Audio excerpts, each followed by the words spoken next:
Lechong native pig ang niluto sa farm. Papakin na natin at i-deliver sa espesyal na tao. Dati pa kasi ako may pangako lechon sa ate ko pag 40 years old na siya at yung araw na yon. Good thing, luto naman yung lechon natin. Walang problema. Kaya next week na muna ang nakalinya na project at maglechon tayo at maki-birthday.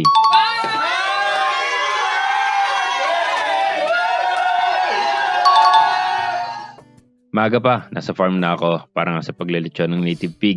Nagpakulo na kami ng tubig para naka-ready na pag nagilit sa biik. Ito nga sinasabi ko, yung pinakamalaki dito, siya ang aking alay.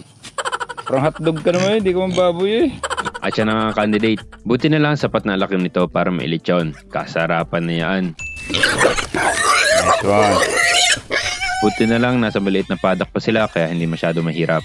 Wag mo lang kaming kakagatin ha. Ang ingay niya nung una nakatali. Pero nang binitbit namin gamit ang kawayan, tumahimik siya. Ha? Yung ba magbabakalma sa kanya? Parang sarap dito, parang nasa duyan. Tinimbang namin, nasa 14 kg din. Siguro mga 13 kg dahil may kawayan. Kaya goods na rin ang size niya. For today, tutulungan kami ng pinsan ko, ang Kuya Nelson.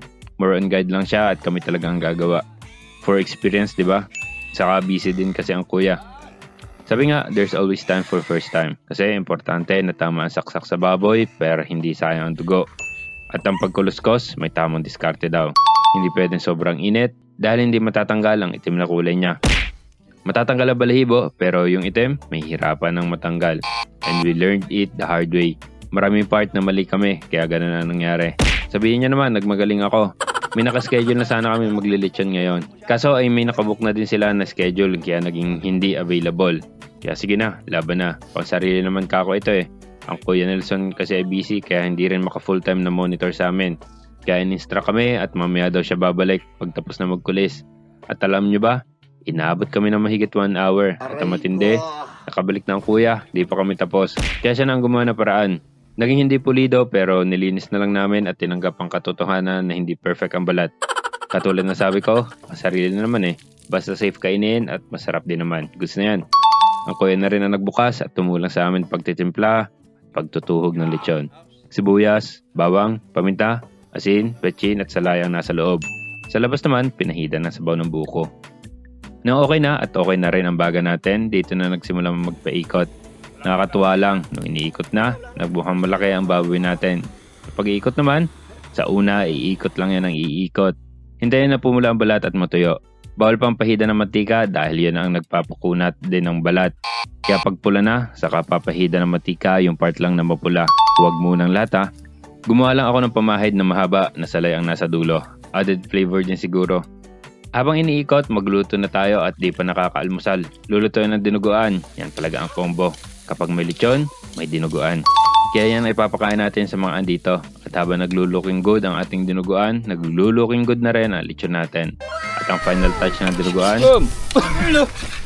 mukhang masarap naman ito. Kaya pwede na tayo kumain. Talaga nahihilo na, pero alalay lang at kung hindi pwede sobrang mabusog at baka kakaunti ang makain mamaya na lechon na ba. Napakasarap ng pagkakaluto, pero maraming hindi kumakain ng dinuguan ha.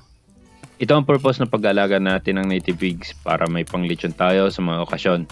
Nauna lang ang ate ko at talagang pangako ko na ito matagal na. Bukod nga na makabenta tayo pag marami tayong alaga. Nakakatuwa na sariling alaga ang nililechon natin ngayon. Okay na to! Pwede nang hanguin at ibalot at ang matindi, bigla pang umambo ng malalaki ang patak. Buti na lang, tapos na.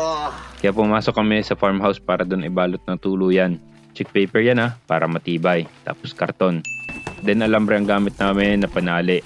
It is not going anywhere. At ito na nga, surprise kasi ito sa aking ate. Di niya alam na pupunta kami ngayon dito sa bahay nila. Kasabot namin ng bayo ko. Kanya-kanya nang dala para kakain na lang kami lahat. Yan o, para kami nasa Itbulaga. Sugod bahay gang. Nakapasok na kami, di pa rin kami nakikita. Kaya nakapwesto pa kami kahit paano.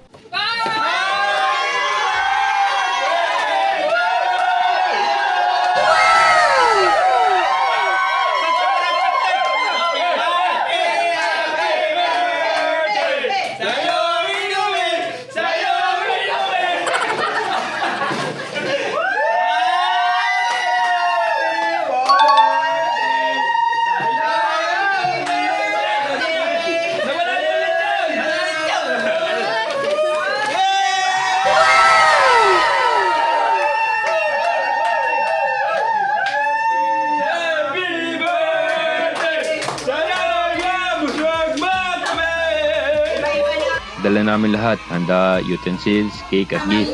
Ay iyak eh.